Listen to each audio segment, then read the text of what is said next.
to another episode of Train Lee Installations. Today I'm reviewing this Aristocraft RS3 locomotive.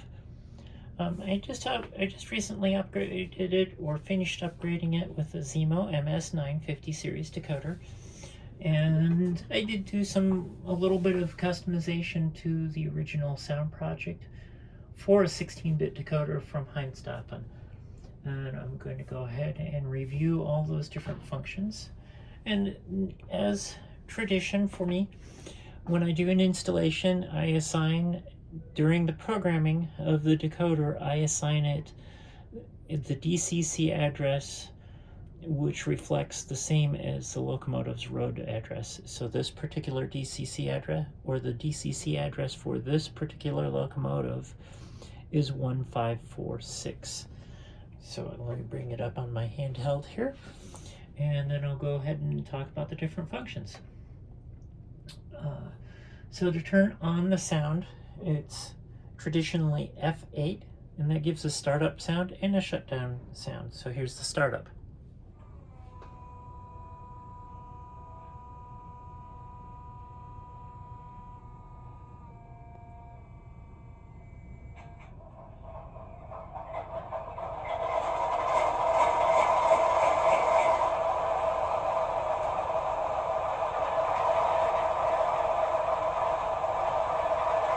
Now, unfortunately, the locomotive did come with a speaker, but the speaker unfortunately was blown, so I've had to replace the speaker in that locomotive, and I used, in this particular case, a dual sugar cube speaker mounted more or less in the same place the original speaker was.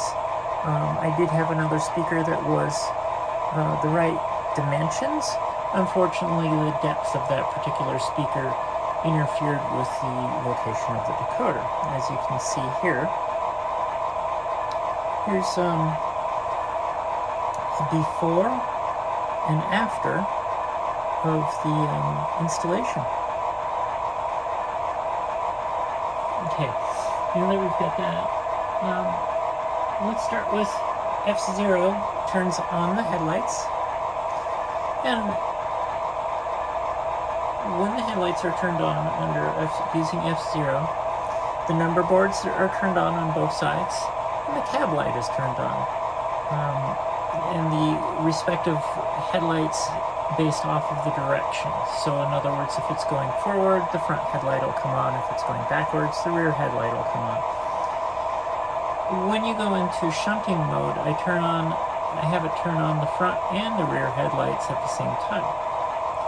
The cab light automatically shuts off with movement as a programmer. So that's F0, and then F1 is the bell.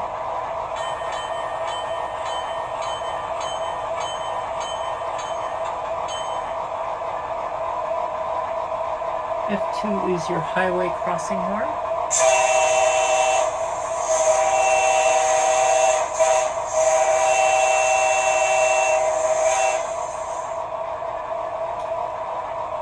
F3 is the longhorn, the longhorn, or the horn.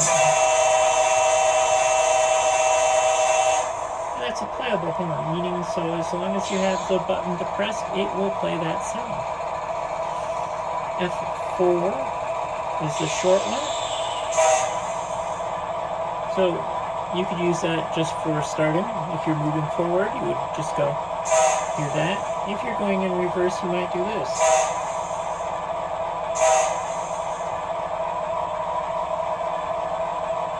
And let's see. F5 allows you to override the cab light or turn it on without the headlights, or when it's turned on with the headlights, you can turn it off.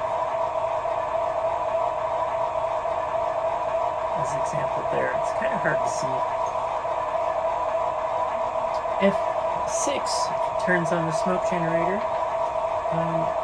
Currently, the smoke generator is operating off of 5 volts, and the fan, I cannot get the fan operating fast enough to really push out a whole bunch of smoke.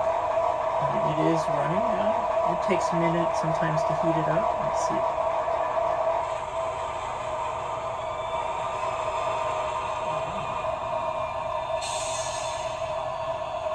without redesigning and installing a different smoke generator completely. This is using its original smoke generator. Its heater is a separate element or a separate unit. This is the heater, which is inside this box. I found the cleanest way to fill the smoke heater is there's a little opening, is put some fluid in that little opening, and then you can just plug the whole smoke unit and its reservoir back in place. I'll leave that running as I demonstrate the rest of the locomotive. F7 is the shunting mode, and with F7 I turn on the front and the rear lights, and I disable the momentum, so it drives differently than normal. So it just takes off.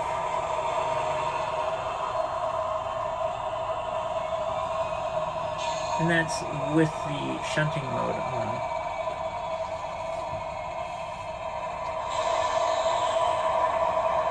F8 turns on and off the driving sounds. F9 turns on the flange squeal or cornering squeals. It only plays with movement.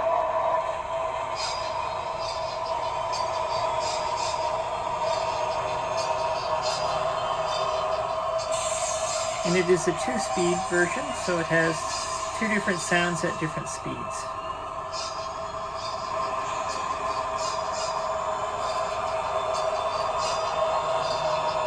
Starting to produce a little bit of smoke. Not a lot, but there's still some coming out.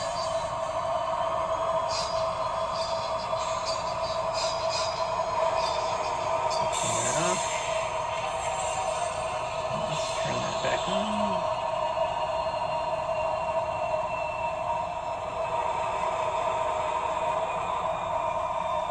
And then we have, let's see, the flange squeal. F10 and 11 are your volume controls. F10 increases the volume, and F11 decreases the volume.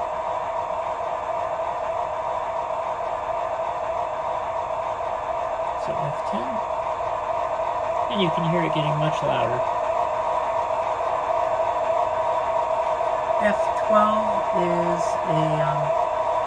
would operate if you had remote couplers on that. This would operate those couplers, and it also does what's referenced as the coupler, a little bit of a coupler dance.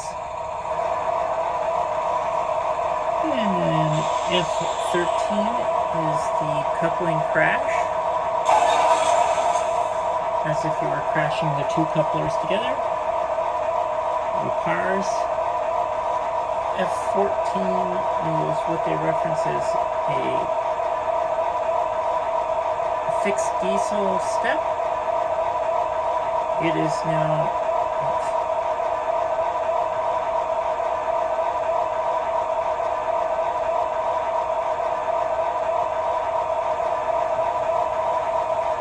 you notice the diesel, when I move the locomotive, sound does not change. I don't know why I didn't add it this time to the shunting, but I normally add that to the shunting mode.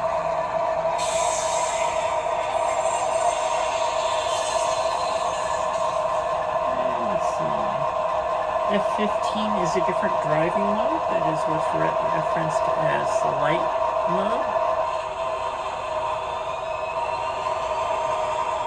So it takes off, it changes the momentum a little bit, so it can start up faster.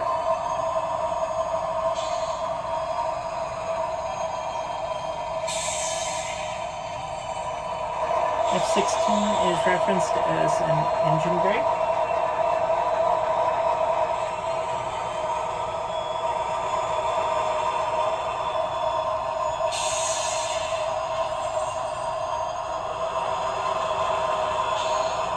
So you hear that engine making more noise in this particular case. F18 is a compressor.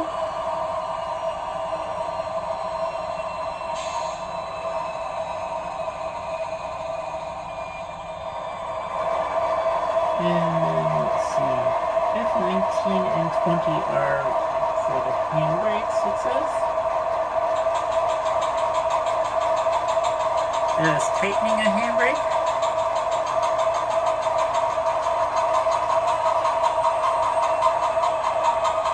And then 20 is to release that handbrake once it's tightened.